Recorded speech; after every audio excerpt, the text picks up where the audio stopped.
எஸ்எம்சிக்கு கூடுதலாக அதிகாரம்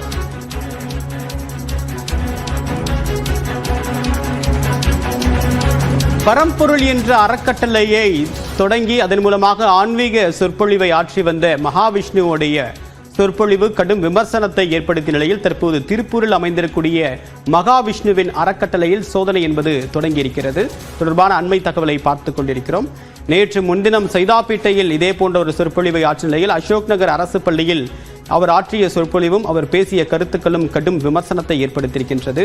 குறிப்பாக அரசு பள்ளியில் இது போன்ற ஆன்மீக சொற்பொழிவுக்கு அனுமதி கொடுத்தது யார் என்று மாற்றுத்திறனாளி தமிழ் ஆசிரியர் ஒருவர் எழுப்பிய கேள்விக்கு அவர் ஆற்றிய எதிர்வினை என்பது கடும் அதிருப்தியையும் சமூக வலைதளத்தில் விமர்சனங்களையும் ஏற்படுத்திய நிலையில் நடவடிக்கை என்பது பள்ளிக்கல்வித்துறை தொடங்குவதற்காக தற்போது விசாரணை என்பது தொடங்கியிருக்கிறது. அதே நேரத்தில் அசோக் நகர் அரசு பள்ளியுடைய தலைமை ஆசிரியர் தமிழரசி பணியிட மாற்றம் செய்யப்பட்டிருக்கிறார். போராட்டம் ஒரு பக்கம் ஆசிரியருடைய போராட்டம் தொடங்கி இருக்கக்கூடிய நிலையில் இன்னொரு பக்கம் மகாவிஷ்ணுவின் அறக்கட்டளையில் காவல்துறையினர் விசாரணையை மேற்கொண்டு வருகின்றனர். பரம்பொருள் என்ற ஒரு அறக்கட்டளையை தொடங்கி ஆன்மீக சொற்பொழிவு ஆன்மீக பாதையில் பயணிப்பது போன்ற பல்வேறு வழிகாட்டுதல்களை அவர் கொடுத்து வருவது குறிப்பிடத்தக்கது. இந்த நிலையில் குளத்துப்பாளையம் என்ற பகுதியில் அமைந்திருக்கக்கூடிய பதிவு செய்யப்பட்ட அவருடைய அலுவலகத்தில் மகாவிஷ்ணுவின் அறக்கட்டளையில் தற்போது காவல்துறையினர் இந்த சோதனையை மேற்கொண்டு வருகின்றனர். இந்த சோதனைக்கான காரணம் தொடர்பாக காவல்துறை தரப்பில் இன்னும் அதிகாரப்பூர்வமாக விளக்கம் அளிக்கப்படாவிட்டாலும் கூட அறக்கட்டளையுடைய செயல்பாடு, குறிப்பாக கடந்த காலங்களில் ஒவ்வொரு சொற்பொழிவின் போதும் அவர் வசூலிக்கக்கூடிய தொகை என்பதும் கடும் விமர்சனத்தை சமூக வலைதளங்களில் ஏற்படுத்தியிருந்தது.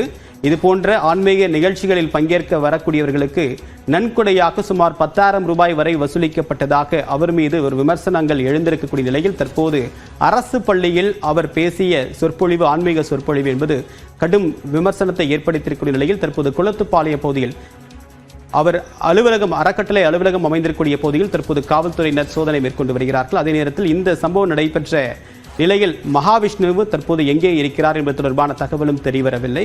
இந்த விவகாரத்தை அவருடைய யூடியூப் பக்கத்தில் அவர் பதிவேற்றிய நிலையில் இதனை விளம்பர நோக்கத்தோடு அவர் பதிவேற்றி இருப்பதும் தெரிய வந்திருக்கிறது.